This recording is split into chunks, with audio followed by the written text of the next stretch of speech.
महाराज जी, यदि आत्मा पुराने शरीर का त्याग कर नया शरीर धारण कर लेती है, फिर मरणोपरांत पिंडदान, पितृ तर्पण इत्यादि जानने की परंपरा का क्या औपचारिक? जैसे हम अपने पैसे भारत सरकार के बैंक में यदि जमा है ना, तो कहीं भी भेज सकते हैं ना। तो ऐसे जब हम पिंडदान देते हैं मंत्रों के द्वारा, तो भगवान को सबसे पहले पहुंचता है, फिर जहां भी वो जीव होगा तो उसको पुण्य पहुंचा दिया जाएगा।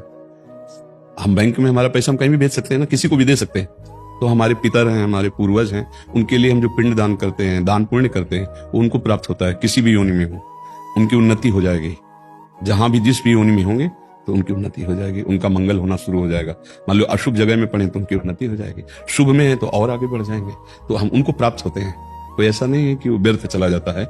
लेकिन ये लौकिक बात है बच्चा, अलौकिक बात है कि हमको अभी भजन करके मुक्त हो जाना, हमें किसी का भरोसा नहीं करना। अब वो पाप कर्म करेगा तो हमारी दुर्गति भी तो हो जाएगी। शास्त्रों में ऐसा आता है, जिसके कुल का पुत्र ऐसा पैदा हुआ जो विध्वंसक होता है, तो उसके पितर नरक चले जाते हैं।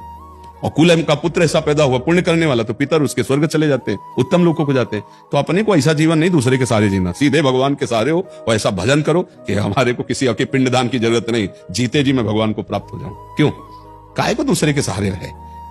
तो हमें ये भी श्रद्धा रखनी कि जैसे कुल परंपरा में है तो पितर आदि के कल्याण के लिए करे। पर ये लौकिक बात है, अलौकिक बात है कि राधा राधा राधा अब हम दे रहे हैं, अभी इससे सीधे कल्याण होगा उनका, हमारा भी कल्याण, उनका भी कल्याण, जगत का कल्याण करने की सामर्थ्य भगवान नाम में, प्रभु के नाम में। ठीक है।